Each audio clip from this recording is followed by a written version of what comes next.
Welcome to the Centreville Press. My name is Mike Hobson. Today we have special guest Senator April Weaver and Deputy Chris Poole of the Bibb County Sheriff's Department to talk with us about the landmark passage of the Brad Johnson Act. And we're happy to have y'all here in our studio. Thanks for having us today. At the Centreville Press.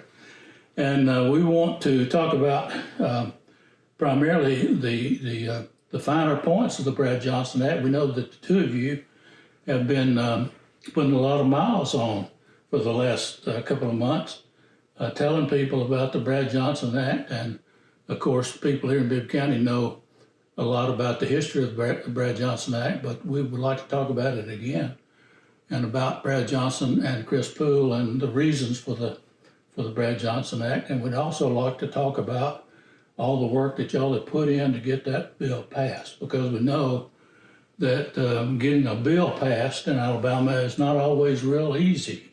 There's a lot of work that goes in and a lot of things that go in behind the scenes. And some of that, people don't know anything about how that gets done. And we'd like to talk about that because y'all have firsthand knowledge. Chris, I've seen you in a lot of places here in the last few months, sitting with people that normally I wouldn't see a sheriff's deputy, like sitting in the seats not at ball games, but in the legislature, sitting with the attorney general, sitting with people who are supporting this bill. So I want you to talk about it. And I'd like to, because you've seen how the sausage gets made, as they say, and I'd like for you to talk about that. So let's talk about, April, if you don't mind, talking a little bit about what the Brad Johnson Act is again, just start from the beginning, about how this got started and why we have gone through all this process of passing the Brad Johnson Act. That you start. Well, first of all, thanks for having us today. And I will tell you, my friend Chris Poole has been the most amazing advocate. I could not have ever imagined a better partner to help me advocate for legislation. He has been quite a trooper over the past months and a great friend to me. And he and I, like you said, have put a lot of miles on getting our word out and getting things going. Many of you know, Deputy Brad Johnson and Deputy Poole were shot by a felon who was out on good time on June 29th of 2022.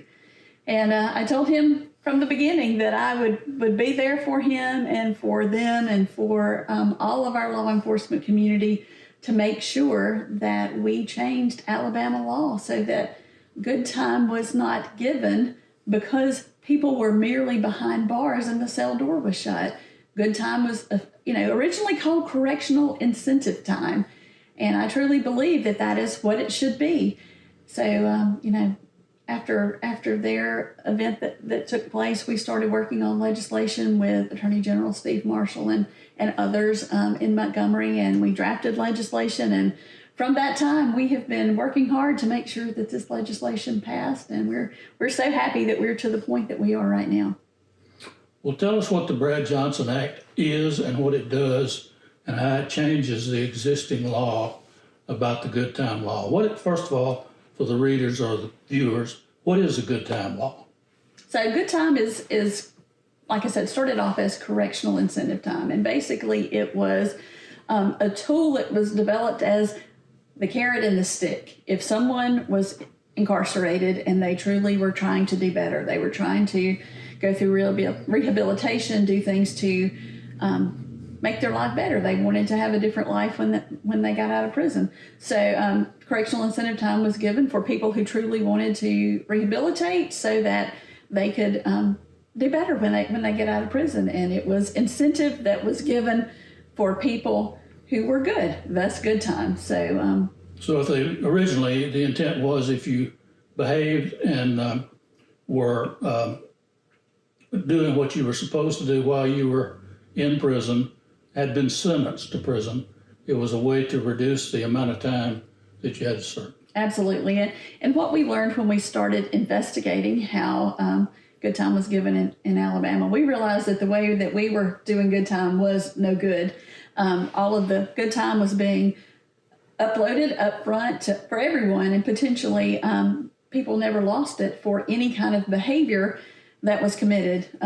Thus, the example that we learned in the situation where Deputy Poole and Deputy Johnson were shot that day, the person that shot them should have been in jail for a long time. He had had a lot of bad behavior while he was incarcerated. He had walked away from a work release center.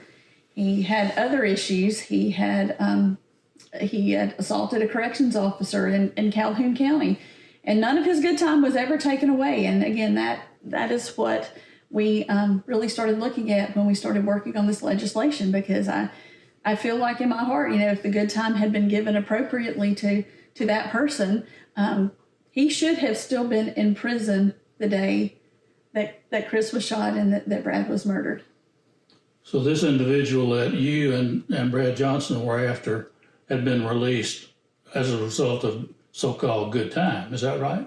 Yes, sir. And he under the rules that were in place at the time, he was released.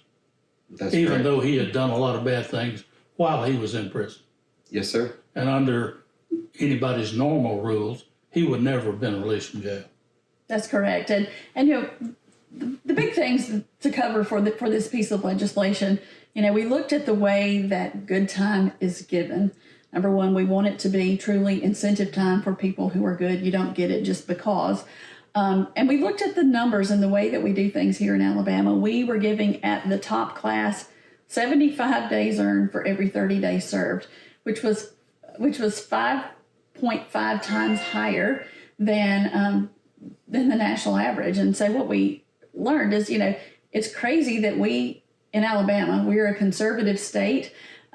We respect our law enforcement. We fight hard for public safety. We should never, in my opinion, have allowed such leniency. So we looked at the way that the guidelines for earning good time and the numbers are calculated through the 4 different classes of prisoners was the first thing that we did. We also added some very specific actions that if you commit these actions while you are in prison, you don't earn good time at all. If you kill somebody while you're in prison, if you sexually assault someone, if you riot, if you protest, there were about 10 different things that we added. Arson, if you do those things while you're in prison, you are not a candidate for earning good time now under our current law that just passed. And also we added reporting mechanism for the Department of Corrections, and a yearly report will go to the legislature, the governor, and to the attorney general each year. So once you look, and does the new law have any exceptions for certain conditions or categories of prisoners that would exempt them from the good time law? Yes. So if someone received a sentence 15 years and 1 day or more, they're not eligible for good time. And what you have to know is there is only a small percentage of prisoners who are actually eligible for good time. I think the estimate was 8 to 10%. So, if you have a prison sentence that is longer than 15 years and a day, you're not eligible for good time anyway. So, different kind of offender. And is the good time law applicable now to current prisoners? Everybody who's currently incarcerated, does the new law apply to them? Yes. Yes. So the new law took effect. A lot of the things took effect when Governor Ivey signed her executive order, which was the first step of looking at good time before our bill actually passed. And I applaud her for issuing that executive order. This bill now takes precedence over that because it is now law. She signed it on Friday evening, and we're really excited about that. So you and Representative Betzel carried your bill in the House. You carried the bill in the Senate. It went through both houses rapidly. Yes, sir. And was signed by the governor on Friday of this past week, which was I would call that pretty fast, meaning it moved through quickly. What kind of obstacles did you run into along the way? And certainly you had some opposition. Where did you find the most opposition to your bill? So, like you and I had talked earlier, I don't think that I've ever had a bill move this fast in my in my 12 years in the legislature. And I owe such a deep bit of gratitude to Deputy Poole. He has been the most tireless advocate for this. You know, in the beginning, I told him, I'm with you. We're going to change this. We're going to turn this terrible situation into something that something good comes out of. And that's what we've been working on for the past couple of months. And he has been everywhere with me. You know, we have talked to the Sheriff's Association. We have talked to FOP members across the state. We had such momentum from across the state. I don't think that I've ever had such momentum with my fellow legislators either. Just people from all across the state, so supportive since the beginning. But again, so much of that credit I give to Deputy Poole, because since the beginning, he has been, I mean, just an amazing advocate for this bill. Not only have we gone to different groups to have discussions, he has been everywhere along the way. You know, we did a press conference early on with Lieutenant Governor Ainsworth and Speaker of the House Nathaniel Ledbetter. He and Sheriff Wade came down for that, and we did the press conference to roll it out. He has been with me every step of the way. He has been in Senate committee. He has been on the Senate floor the day that, or in the gallery the day that it passed the Senate. He's been in the House committee, and also was in the gallery. He and Ned Underwood the day that it passed the House. And looking forward to my law enforcement friends going with me when we do the ceremonial bill signing as well. Chris, I saw some film of you at the Sheriff's Association meeting up in Huntsville early on. I think that was one of the first ones that you were at. What are some of the other groups you remember speaking to? The Sheriff's Association, obviously, they were there through everything. We're very grateful for them. But, you know, we also, the FOP, they talked to the FOP members. Our local lodge, Cava Lodge 44, has been great in, you know, just backing us in this bill. Senator Weaver has done an amazing job. We couldn't be more thankful to you. As you know, Senator Weaver is well known in Bibb County. Her husband, Daryl, who is a doctor, I'd actually called out on the radio that day. And Senator Weaver was actually working in Montgomery, I think you were. And she was able to, Miss Pat hears it over the scanner. And Miss Pat Clark, April's mom, who we love dearly in this county, she actually got in touch with Daryl. Daryl got out there and provided care to Brad, and for that I'm so thankful. And then just to know that not only did her husband and mom have so much in this, but she fought for us. She fought in the House to get this bill passed, and we are forever grateful. Anybody who knew Brad Johnson, they know that he was all about integrity. They know that he was caring. He wasn't your everyday officer. He was an amazing man. He was an amazing father. When I got to tell Lana and Livy, his daughters, that this had passed, their faces with just a smile meant everything to me. And to know that their dad is now going to be still saving lives in this community, not only this community, the state of Alabama, lives are going to be saved. And we owe all of that to Senator Weaver for what she done. I'm very thankful to Sheriff Jody Wade for backing me and allowing me to be such an advocate for her. I mean, I'm very thankful. Great, that's great. Yeah, I certainly didn't do it by myself. My legislative delegation partner, Representative Bedsole, carried in the House for us. He's been a great advocate, like he said. Sheriff Wade has helped us along the way. Ned Underwood, what a great support he's been through all this. And again, I'm scared to name names. FOP, Sheriff's Association. I mean, everyone has just been truly amazing in helping us get to a point where we need to be today. All right. Well, we really do appreciate the both of you coming in here to talk about this. It is a memorable time for, I don't want to say the end of this legacy, but the beginning of this legacy. But this legislation will mean a lot to Brad's descendants, and to the his memories for this county.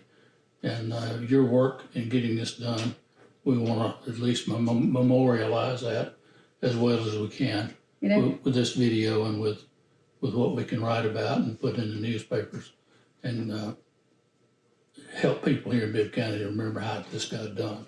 We appreciate you coming in here and talking about it. We have some additional news we'd like to give you this morning about some things that are also happening that are good for Bibb County. In April, you had some more news. I do have some more news. Right. So, first day of the session, I dropped a resolution naming the bridge on Highway 25, the one going over 82 here in Centreville, the Deputy Brad Johnson Memorial Bridge.